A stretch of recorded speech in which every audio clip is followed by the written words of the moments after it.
आणि आता बातमी आहे विधानसभेसाठीच्या मनसेच्या रणनीतीची।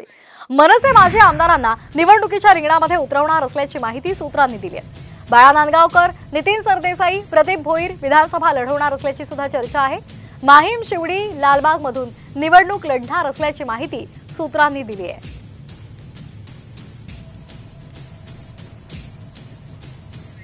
मनसे माजी आमदारांना निवडणुकीच्या रिंगणामध्ये उतरवणार असल्याची सूत्रांनी माहिती दिली आहे। बाळा नांदगावकर, नितीन सरदेसाई, प्रदीप भोईर विधानसभा लढवणार असल्याची चर्चा आहे। दरम्यान मनसे पदाधिकाऱ्यांची महत्त्वाची बैठक मुंबईतल्या रंगशारदा सभागृहात सुरू झालेली आहे। विधानसभा निवडणुकीसंदर्भात या बैठकीमध्ये चर्चा होत आहे। मनसे महायुतीकडे मुंबई आणि परिसरातल्या 20 जागांची मागणी करणार असल्याचं सुद्धा कळतंय आणि त्याचप्रमाणे कार्यकारिणी निवडणूक सुद्धा आज होणार आहे। 4 दिवसांपूर्वी राज ठाकरे यांनी महत्त्वाच्या नेत्यांसोबत बैठक घेतलेली होती आणि यामध्ये काही महत्त्वाच्या नेत्यांच्या उमेदवारीबाबत चर्चा सुद्धा करण्यात आल्याची माहिती आहे। या संदर्भात अधिक माहिती घेऊयात आमच्या प्रतिनिधी वैदेही काणेकर यांच्याकडून। वैदेही, आपण पाहतोय महत्त्वाची बैठक रंगशारदा सभागृहात सुरू झालेली आहे। काय या बैठकी संदर्भातले अपडेट्स आहेत?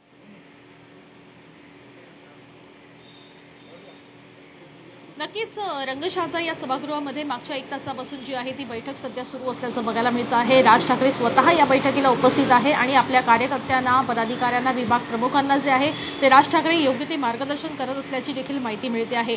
मनसेने काही निर्णय जे आहेत ते लोकसभेच्या वेळेस घेतले होते, त्यानंतर शिक्षक आणि पदवीधर मतदारसंघासाठी ज्या पद्धतीने निर्णय घेतले ते निर्णय का घेतले, खरं तर हे पटवण्यासाठी आज राज ठाकरे यांनी ही महत्त्वाची बैठक बोलावलेली आहे। कारण यानंतर पक्षामध्ये काही अंतर्गत नाराजी असल्याची बाबही समोर आली होती आणि कुठलीही नाराजी जी आहे ती पक्षात राहू नये आणि पक्ष एकसंघ राहावा आणि विधानसभा निवडणुकीमध्ये जे आहे तर पक्ष मोठ्या दमानं खरं तर रिंगणात उतरावा, यासाठी खरं तर ही महत्त्वाची बैठक घेतली असल्याची माहिती मिळते आहे।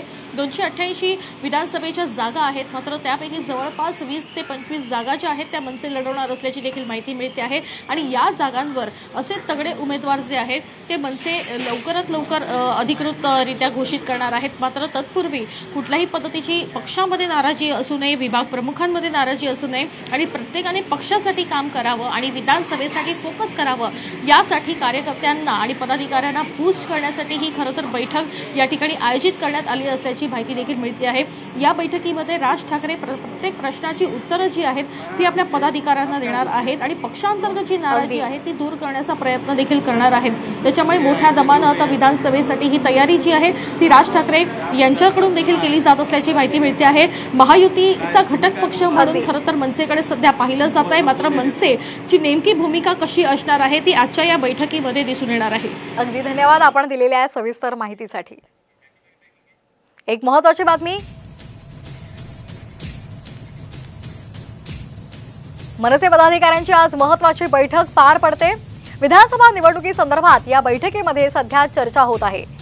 तर मुंबई परिसरातील 20 जागांची मागणी केली जाण्याची शक्यता आहे। मनसेचे माजी आमदार विधानसभेच्या रिंगणात असणार अशी सुद्धा माहिती सूत्रांकडून मिळालेली आहे। तर मनसेच्या पदाधिकाऱ्यांची महत्त्वाची बैठक सध्या सुरू आहे। तर मनसेचा या जागांसाठी आग्रह आहे। आपण पाहतोय ग्राफिक्सच्या माध्यमातून दिंडोशी, जोगेश्वरी, घाटकोपर पश्चिम आणि कल्याण, ठाणे, चेंबूर, भिवंडी, नाशिक, पुणे, दादर, वरई, लालबाग आणि वर्सोवा, तर या जागांसाठी मनसे आग्रही असल्याची माहिती सूत्रांनी दिलेली आहे।